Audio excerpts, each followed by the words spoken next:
For 5 generations, the grocer Booths has been run by someone in the family. But this week, the company, which has been described as the Waitrose of the North, announced that for the first time they have appointed an outsider as chief executive, Chris D.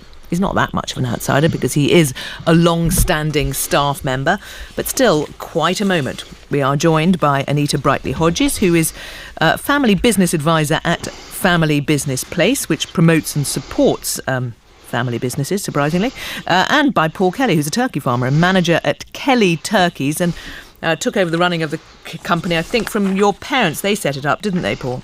That's correct, yeah. My parents, Derek and Molly Kelly, set it up in 1971 when I was 9 years old. And what did you know then that you would be taking on the business? No, I had no idea. I was always the one. I've got 2 brothers and a sister, but I was always the one that kind of really enjoyed being out on the farm and working with the turkeys. But no, nothing was set in stone at all. But you would, I suppose there's a certain point in a family where it becomes inevitable if you want to. That's absolutely right. And there was no pressure from my parents to come into the business. I went to college and did some time in America and came back. And the business was going through a really rough period of time then in the early 80s. So I stayed on the farm to help out. Of course, we couldn't really afford the staff. The plan was to go travelling. But of course, I stayed on the farm and I've never regretted it. I've loved every single minute of it. So I've been very lucky in not being forced to do it and also loving it as well. And Anita Brightley-Hodges, but that's the dream scenario, isn't it? Somebody who is effectively trained up and happy to take over and both sides happy for it.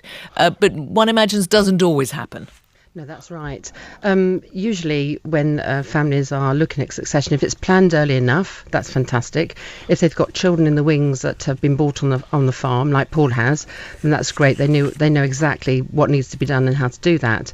But sometimes it's not as simple as that, and there's no one necessarily in line for succession. And also, more importantly these days, the world has moved on, and so they won't necessarily have the skills that are needed with the changing marketplace. Well, that's what I found surprising, looking at the statistics, that in today, where you presume it's a much far more meritocratic world, how many businesses still are family owned and run?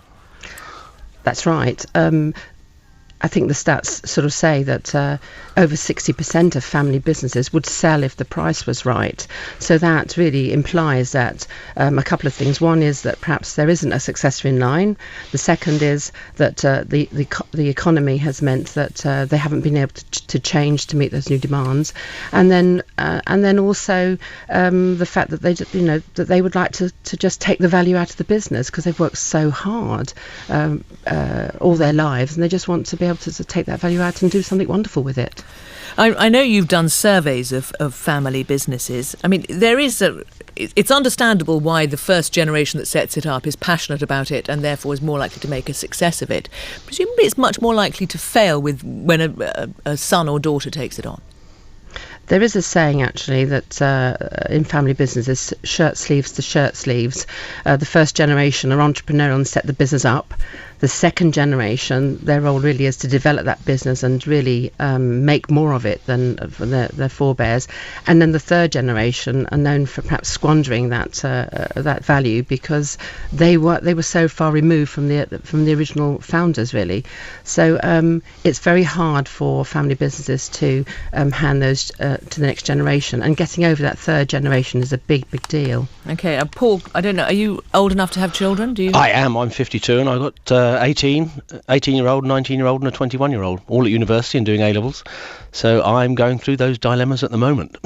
and are they, I suppose, more importantly? Are they going to be taking on Kelly's turkeys? Well, they all say they'd love to, but as Anita said, there's a big difference between saying you want to and being capable of doing so. Certainly. You don't think they're up to it?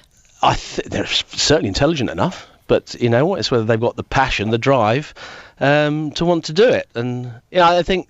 So I came into the business, we didn't have anything. When I came into the business, we had nothing, and we've grown the business and we've done very well. And of course, that's what you really appreciate. And now when you get to a stage where we are, very financially secure now and we have money, it's easy for them to come into the business. But you have to have a passion to do so. I really believe that. You do have to have a passion to want to run a family business. They have to earn their spurs. Anita Brightley-Hodges, I mean, I suppose that's one of the difficulties within family businesses, of family relationships, in a way, affecting the judgments that people make.